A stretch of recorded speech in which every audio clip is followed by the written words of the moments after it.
Hello and a very warm welcome once again to Talking Germany. And on a special Christmas edition of the show, I'd like to begin by telling you that we've given ourselves a present here on Talking Germany, a new studio, which I do hope that you like. Now, today's guest is an outstanding classical musician. His instrument is the cello, and he's been described as the German virtuoso. So here he is, Thomas Beckmann. Thank you very much, Mr. Thank you very much for joining us here on Talking Germany. It's an honour to be your guest. Great stuff, fantastic. Now, Thomas Beckmann isn't just a musician, he's also a man who firmly believes that being an artist automatically means being a committed citizen, which is why he founded an organisation that gives important support to homeless people. It's called United Against the Cold, and among its main sources of finance are the hundreds of thousands of euros that Thomas Beckmann has collected by giving countless benefit concerts. Thomas, first question. This is a Christmas edition of Talking Germany, and at this time of year there are two words that for me go very closely together, Christmas and charity. Mm-hmm. How important for you is charity at this time of year? I think, especially if you think in a Christian way, Christmas is a Christian day, then it's very important. And it's not only important in collecting money, as a kind of Christmas foundation, charity foundation, and that you collect a lot of money and money and money.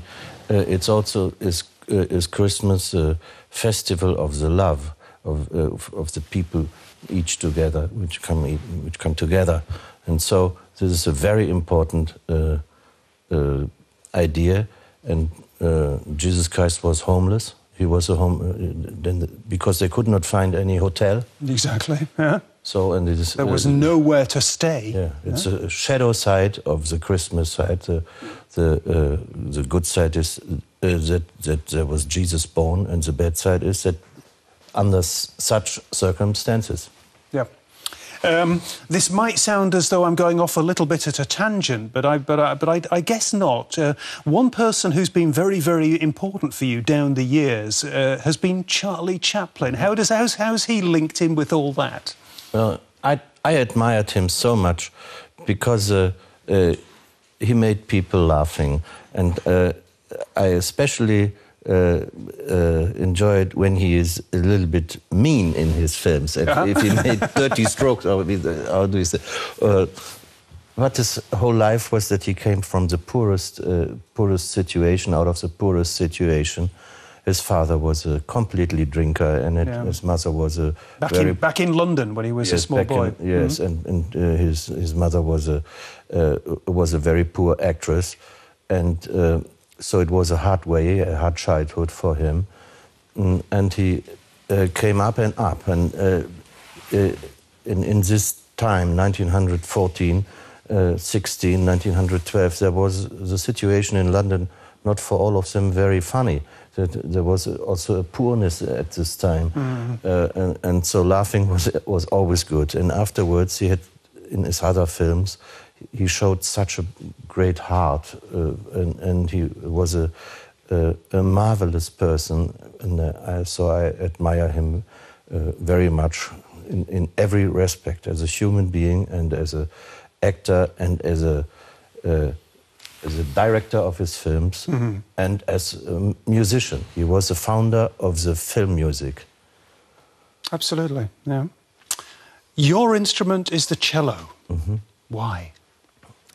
Oh, I grew up in a family with 3 other boys. So we have been 4. I had 3 brothers, and 2 of them played the violin, 1 played the piano, and cello was needed.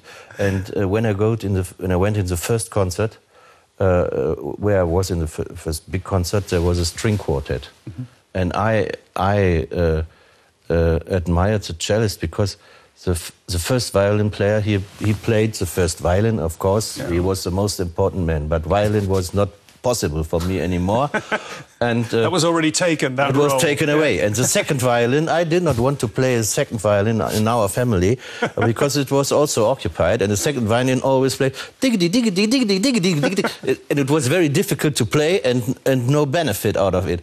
And then the viola, he sat there with this viola like this and the bow in his hand and had an intermission and then he had a break and then he played boom, boom, boom, boom. And therefore to study, but then came the cello, and the cello made so marvelous cantilenas melodies, and which go directly to the heart. And so when I go there as a child with 8 or 9 years to the stage, which was so high for me, and I got the smell of the parquet, then I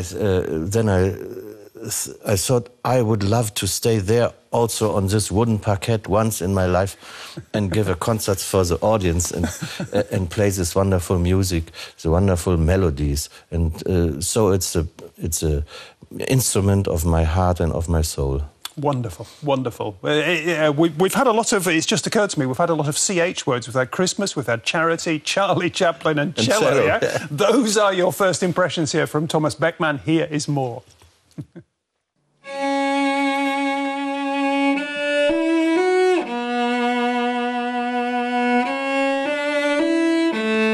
Thomas Beckmann can make his cello sing. When he plays, he seems lost in reverie. For much of the year, he's on the road, giving benefit concerts for the homeless. Beckmann was born in Dusseldorf in 1957. Even as a young boy, he was fascinated by the cello.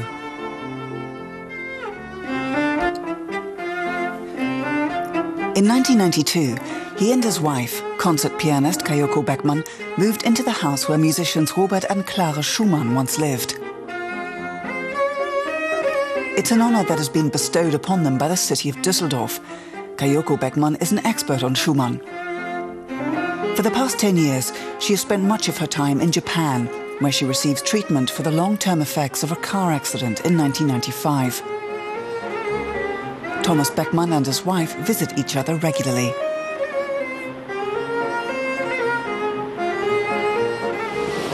In the winter of 1993, 2 homeless women froze to death on the streets of Dusseldorf. The tragic event moved Thomas Beckmann to begin collecting and distributing sleeping bags for the homeless. In 1996, he founded a charity organization that sponsors projects for the poor and homeless, like this soup kitchen at a Franciscan monastery in Dusseldorf.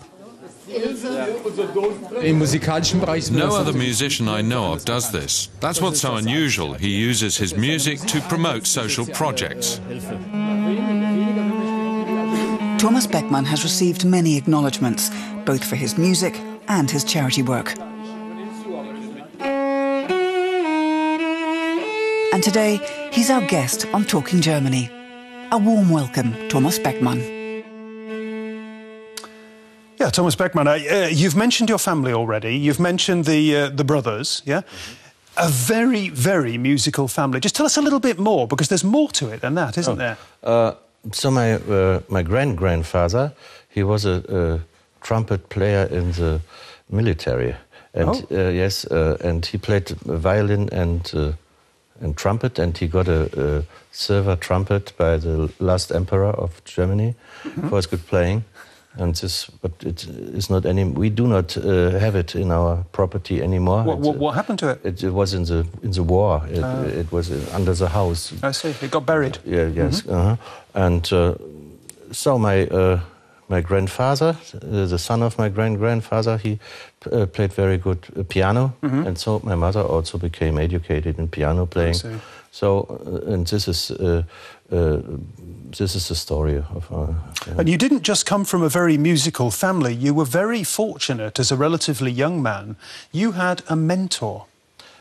Yes, you mean in the cello playing? Exactly. Yes, I was not very good in playing until I finished my grammar school. So how old were you then? 17. I was quick in school. I made it with 17, and then there was the solo cellist of the Dusseldorfer Opera. His name is Jürgen Wolf, and he was very gütig to me, charming. He was very kind. Very kind generous, to me, and helped me, very warm-hearted to me, and fantastic cellist. And he explained me how to play. So in this time, I was not good enough to get the entrance in the music high school, and I needed 2 years for that. And in that time, I practiced every day 10 hours, but mostly 12 or 14, as long as possible. And it was a mixture. I also went to the I studied Greek and Latin and philosophy, but did not want to become a teacher. Of course, I was not always the whole time working there, but it was practicing on the cello and reading the books. And and then I had 2 years, and then I could go to the music high school. And then I needed another 2 years, and I became solo cellist in the Göttingen Symphony Orchestra. Solo cellist means not soloist. You are the principal player in a group of the cellist. And then I gave this position up because I wanted to become a soloist. And my teacher went out of this music school. I had to find somebody new, and that was Pierre Fournier, who was, for me, one of the greatest cellists of all times. And this time he was, in my opinion, the best cellist of all times. And I studied 6 years with him until 86, until his death. And you inherited, on his death, his collection of music, as I understand it. You have that collection of music in your house, which is also the house of Robert and Clara Schumann. Yeah, exactly. That house must be oozing history. How does it feel inside your house? I nearly needed 1 year that I was not too shy to live in this house. That you weren't overwhelmed by it. Yeah, exactly.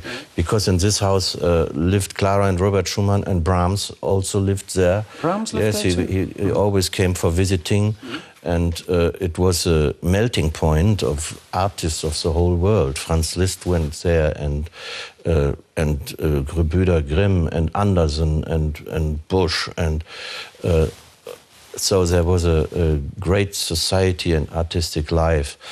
And I did not want to become a little Schumann. I wanted to stay a normal Beckmann, and this was was a great inner work, brain work to stay normal and in this situation, and to do the things which I wanted to do on the cello. And just give me very quickly, was that the house you were living in 1993? Yes. And it was very close to that house where 2 homeless women lost their lives. Exactly. Just give me a short version of what exactly happened. We came in the house 1991, and then in the evening we made a walk, my wife and me, and then you go to the old town, which is nearby. It is a part of the old town. And in 1993 there have been 2 women who died by frozen. They have been frozen. They froze to death. They froze to death. Terrible. And that is even more terrible because of the situation that thousands of people went apart from them and did not look after them.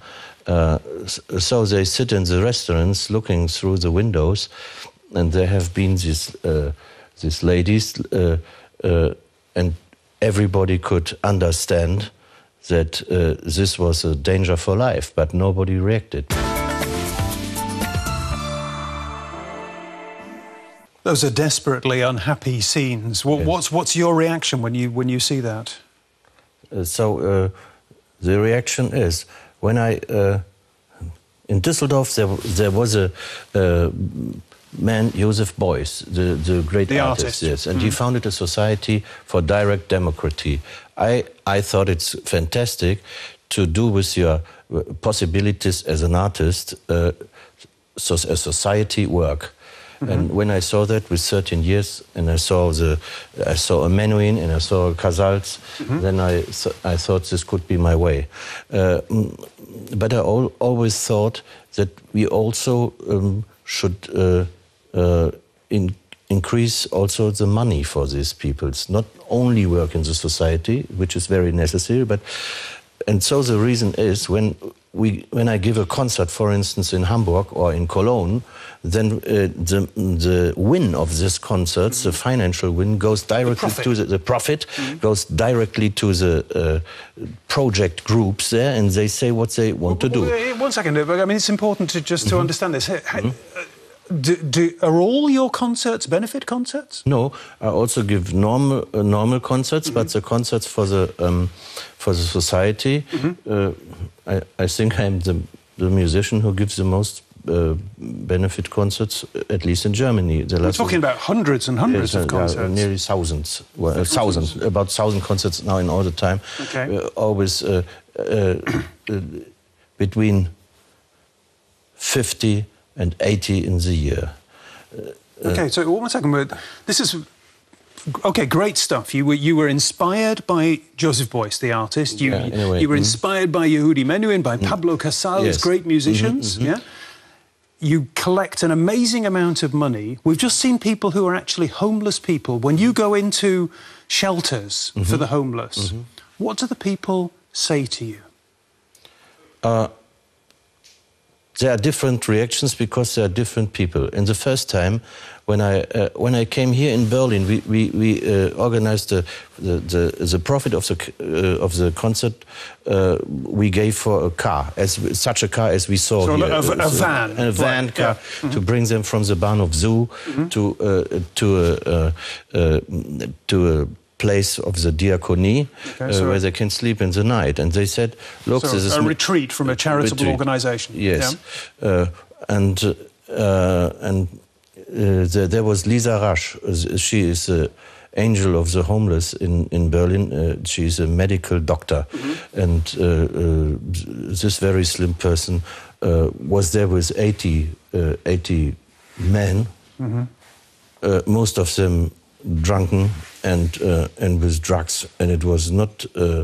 It was a dangerous situation also, which can explode in every second. They are not only charming people. They are not only charming people. So she said, "This is Mr. Beckmann. He gave a concert in the Berlin Philharmonic, and we have now the income will go here. The profit will go here." And the situation became immediately very dangerous because one said, "Do you want to make yourself important on our costs?" And so they came around me and my wife, and they take a bottle and clapped him on the wall. And really? Yes. And then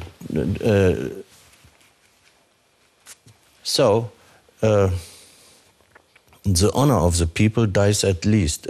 Die Würde des Menschen stirbt zuletzt. Exactly. So when people, even in adversity, people are proud of themselves. Yes, of themselves. Yeah. They don't want to have a do-gooder coming around and saying, "It was me, it was me." Yes. No? And because that was not at all our intention. But now, in the Berlin Philharmonic, there are also others. We invite all the homeless people can come, of course, for no payment in the concerts. And if they go to the closed chambers and have suits from other people, so they look very fine in the concerts. You cannot you can't tell the difference. Can't differ them from others. And so there are others, and one is now not on the street anymore, and he says the ignition to change his life was a concert. And he came several times, and so there are many homeless people also in the concerts, although you cannot see that. And so we have the different reactions because the people are different also. You mentioned at the beginning when we talked about charity, you mentioned the Christian values. Yeah, I know you've said in the past you didn't just come from a very musical family; you also came from a very Catholic family. Just tell me a little bit about that. Yes, for me it was very severe, sehr streng katholisch. Okay. Severe is a word, yeah. You can use it, yeah. As a young man, too severe. And so I'm in a way, man sagt, ich bin ein lauer Katholik. You're sort of a lukewarm Catholic. Yeah. Okay, well, we'll come back to that in just a second. One reason why I'm asking Thomas Beckmann about his Catholicism is that not too long ago, last summer, in fact, he actually had the honour of playing for the head of the Catholic Church. This is a funny thing, this lukewarm Catholic playing for Pope Benedict XVI. All this took place at the Pope's summer residence, which is Castel Gandolfo, just outside Rome.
That is what would I going to say, Thomas Beckmann? It's a rich, emotional, sombre piece of music. Who's it by? It's by Gabriel Fauré, and the title is Elegy. Mm-hmm. And for me, always a kind of allegoric piece on the death. And it was at that time he got divorced from his Rion Fissé. Mm-hmm. And so he was very sad, and that is the background of this music. And it shows in a marvelous way the very both good characters of the cello, the dramatical and the lyrical part. Mm-hmm. So it's although it's only 6 minutes, it's an important repertoire piece for our instrument. Okay. You have played for the Empress of China. Of Japan. Thank you. For the Empress of Japan. You've played for 2 German presidents. Yes. Mm-hmm. Yeah. But you said that to play in front of the Pope, that was unbeatable. Yes, in a way, because of its importance, because it was so important. For me, is the Pope one of the most important persons of the world, and he is all over the world. As your Deutsche Welle, you are all over the world. And for instance, the president of the United States, he can make war. That he can do, but the Frage of the leadership in the brain is another, in the emotions, in the hearts, is another question. And also he can only be 8 years the leader of the states. Mm-hmm. But the Pope is Pope until he dies. Thomas, this is all very interesting stuff coming from somebody who is only a lukewarm Catholic. Were you nervous? Yeah, it was so important that I was not really nervous anymore. I'm very nervous when I go Sunday afternoon to my mother and ich muss da zum Appell antreten. What, she calls you round? Yes, yeah. and then I come too late. Then the trouble starts. So you're more nervous with your mother than you are with the Pope? Yeah, because with the Pope it's so important. If you have very big concerts, if you are nervous, then you cannot play anymore. It's no use to you at all. All. You've mentioned how important you view the Pope. The Pope he's viewed as a very sort of philosophical figure. Mm-hmm. And I'd like to ask you a question. I'd just like to try this question on you. Do you believe that people are essentially altruistic, sharing people, or that people are selfish? I think they are both, and it is necessary to be selfish. Love the next as you love yourself. Liebe den Nächsten wie dich selbst. If you cannot love yourself, then you cannot love the others, and you must take care for yourself that you do not make other people sorrows.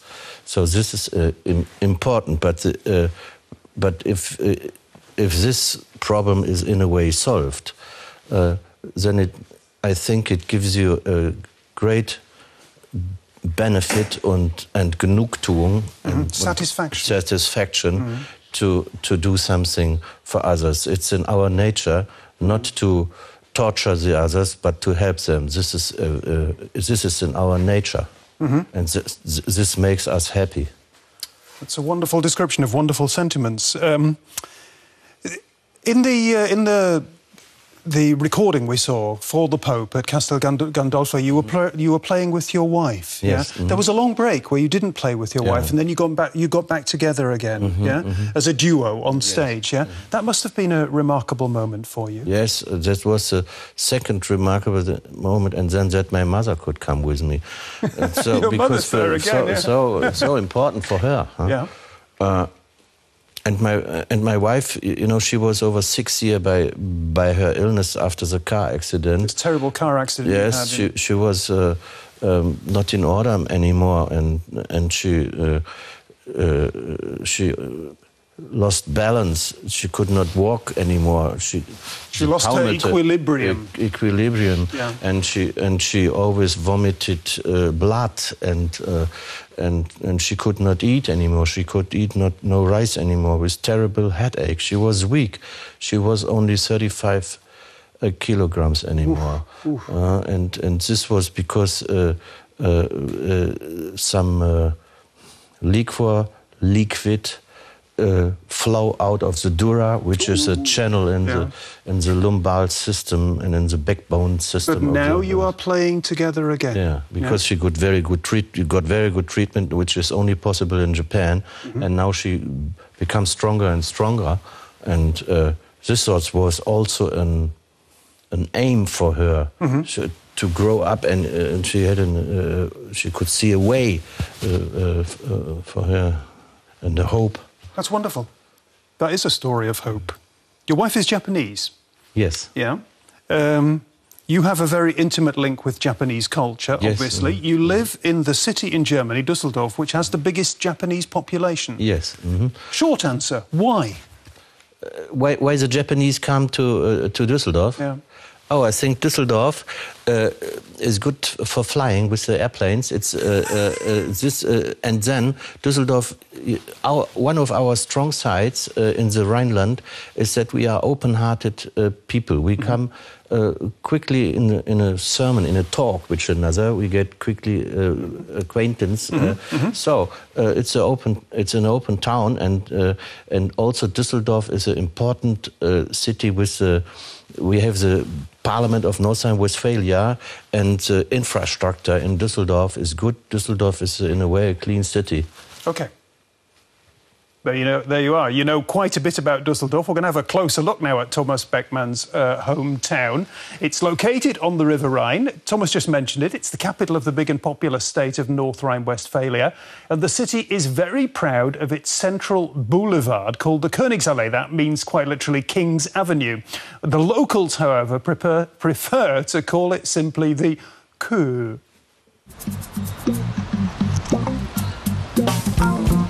Dusseldorf's Königsallee is home to the world's top fashion labels. People come here to see and be seen. In the countdown to Christmas, shopping on the Kö, as it's referred to, is a real experience. It's all very chic here. It's one of Dusseldorf's main attractions. The Christmas lights are great. We like the Königsallee. Dusseldorf is one of Germany's most affluent cities. Artist Joseph Beuys and Elector Palatine Johann Wilhelm are just two of the famous figures doing the rounds at the city's Christmas market.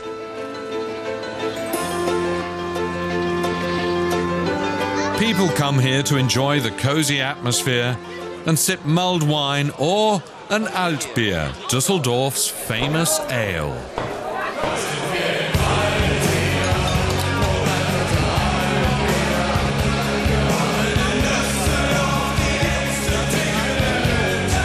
It's a staple for people from Dusseldorf. No night on the town would be complete without it. Cheers! Cheers indeed. I'm going to try it again, Thomas. Kö. Is that right? Yeah, Is that good? Correctly. Yeah, good. It's a Kö. And what noise do you make when you drink Altbier? Is that sort of... Before or afterwards, or dinner beside drinking. What is Altbier? What's your definition of Altbier? Altbier, you know, we saw there's a Uriger, and this is the most bitter beer in Germany. That's your local, isn't it? That pub, the Uriger. Yes, we have 5 house breweries in the old town, and to Schumannzeiten we had about 30 house breweries there. But now, and this beer is only valid 1 or 2 months, and it's not conservated with Kohlensäure, with CO2. Exactly. It's not conservated with that. For instance, it's a very natural beer, and this Uriger, for instance, it's nearly a medicine because it's with some Kräutern and so on. So herbs in there as well. You get a healthy note. Yeah. Yeah, the herbs, of course, is brewed after the clearness nach dem Reinheitsgebot gebraut. We're going to have to tell the world that Germany had very strict laws about what could go in beer. Yeah, these only applied here. Grain, water, and malt. So that's it. And Hopfen. Exactly, hops. Hops. But the quality of the hops is very good, and so it's a very bitter beer. And you see how the people are there talking in they are This is a big message, isn't it, for you? You want to get people to come to Dusseldorf and discover what an open-hearted city it is. Yeah, it is. I believe I saw a story that was, because you're being very enthusiastic about Altbier here, I believe I saw a story about you being an Altbier smuggler. Yes, there's a Pope. So when I wanted to, we have a good pralines, and we have mustard in Dusseldorf. Also bonbons, yeah. Yes, genau. Champagne truffles by Heinemann, which are champagne truffles. These are worldwide well known. And then mustard we have a special mustard. Dusseldorf is a mustard town, as Dijon in France. And of course, his beers. And I heard that the Pope, when he was in 2008 at the World Youth Day in Cologne, he asked for a Kölsch. This is the beer from your Cologne. rival city, Cologne. Yes, and so I thought I'd bring him an Uriger Alt with me, and so they said he will. Gibt den Segen auf das Cello. He will bless it. He will bless it. So the cello in the left hand, and giving the Pope the hand. So I had to do the beer in my trousers of the frack. Really? Yes, I did it there. And then and the Pope looks very long to you. Also, he fixes. He stares. He stares. With the thing, and he looks very long in the eyes. And I said, and first he said, he looked and he said, when you play, it's really something special. And I was very happy because the brother of the Pope is one of the most well-known church musicians in Germany, Georg Ratzinger, and the Pope is also he wrote books about music. He's a very good Musikwissenschaftler. Scientist, music scientist of music. He studies music. Exactly. And then I said, I brought you something from Dusseldorf. I heard that you like to drink a Kölsch in Cologne. And he looked back and he said, eigentlich nicht. Not really. Not really. And that was a shame for me. And so I said, oh, but I did not want to say, yes, that is the reason why I brought you an Altbier. That would have been too impertinent. So I said, oh, then I will give my beer to the personal stuff there. And